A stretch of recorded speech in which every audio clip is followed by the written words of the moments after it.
Cryptocurrency, Bitcoin. Oh boy, has it been taking it on the chin? At one point, Bitcoin was $126,000 US per Bitcoin. Today, it's in the high 80,000 range and got actually as low as 80,000.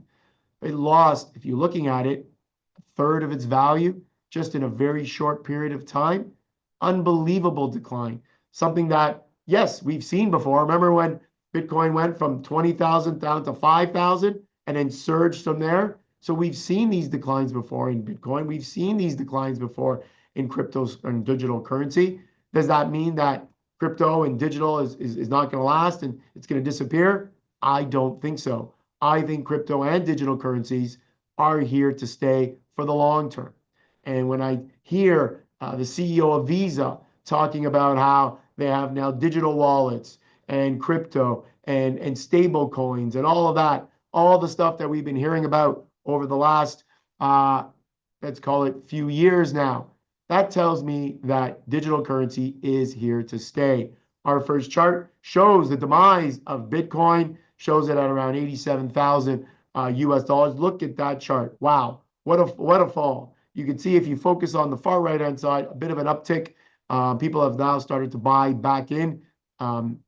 Institutional investors, businesses, those that were buying have started to buy back in. Looks like the retail investor has perhaps taken a lot of money out and moved it somewhere else. If you look at a name like Ether, and how they've done, similar chart, right? So digital currency as a whole, cryptocurrency has been in tough. Possible reasons for a Bitcoin decline. We have an illustration there. Bitcoin now has institutional investors as part of the mix who have a different mindset. Maybe they're selling and they think it's at a top, and maybe now they're buying in at a low. What is the smart money doing? What are the institutional investors doing?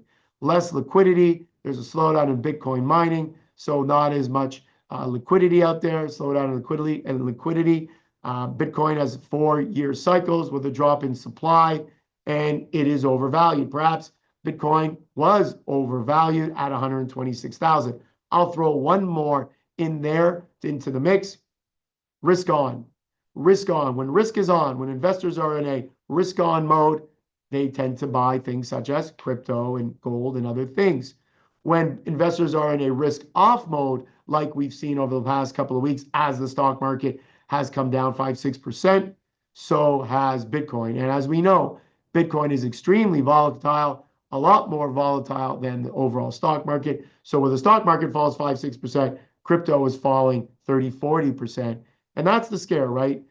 There's nothing backing crypto. As I said, I don't think it's going to disappear. In my opinion, it will be here for many years to come. And that seems to be the way the world is going. Digital currency, you don't really see paper currency in many places anymore. Some places say they don't take dollars, they only take plastic or digital type of transaction. So Bitcoin, Ether, look for those to, in my opinion, bounce back at some point. But right now, they're still in difficult as that risk off mode seems to be prevailing with respect to the markets.